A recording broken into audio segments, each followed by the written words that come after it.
Palaisipan pa rin sa pamilya ng bank manager na pinagbabaril sa Maynila kahapon ang motibo sa pagpatay sa kanya. Samantala, nadakip naman ang 4 na suspect na tumangay sa 10,000 dolyar na kawi-withdraw lamang ng isang mag-asawa sa Bulacan.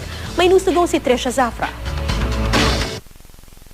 Sa CCTV videong ito sa May Kawayan, Bulacan itong Martes, makikitang sinusundan ng 2 lalaking sakay ng motorsiklo ang SUV ng mag-asawang Rodelio at Irene Quidasol.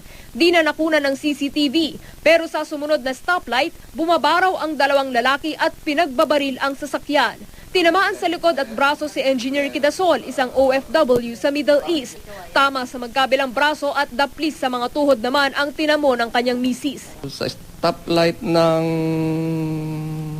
Pandayan, along MacArthur Highway, bigla na lang merong sumulpot na lalaki sa likuran ko. Bang, bang, bang, bang. Ang target ng mga salarin, ang bag ni Mrs. Quidasol. May laman kasi itong 10,000 dolyar na kawi-withdraw lang nila noon sa bangko, bukod pa sa nakatabing $3,000 at mahigit 10,000 pesos. Ang pera, ipambabayad daw sana nila sa bibilhing lupa. Nasa lap ko lang yung bag ito. Tapos, di ba pinagbabaril na kami. Binaril yung salamin, anong tawag doon, windshield ba yun? Oo. Nung mabasag na yung kwan, wala, kinuha lang ganun. Tinangay rin ang mga cellphone, passbook at time deposit certificates ng mag-asawa. Maaring may tumimbre nga na gano'n from the bank. Paano nila malalaman?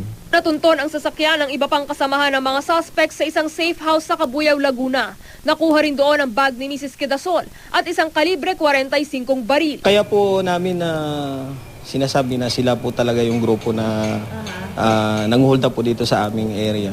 Dahil po sa na-recover po namin sa kanila ang mga passbook ng isang biktima. Ang mga salarin miyembro raw ng tinaguriang Kambal Kulot Group na nambibiktima rin sa Laguna at Cavite. 4 sa mga suspect ang arestado, pero nakatakas ang leader nilang si Wilfredo Panugalinga alias Kulot at ang kanyang kapatid.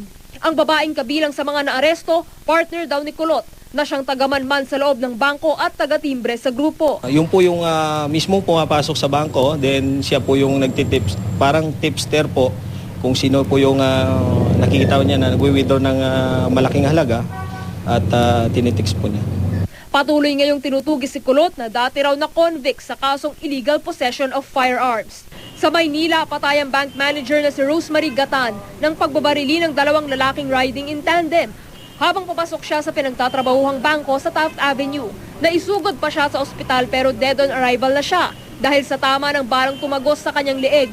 Tumanggi munang magbigay ng pahayag ang pulisya habang iniimbestigahan ang pamamaril.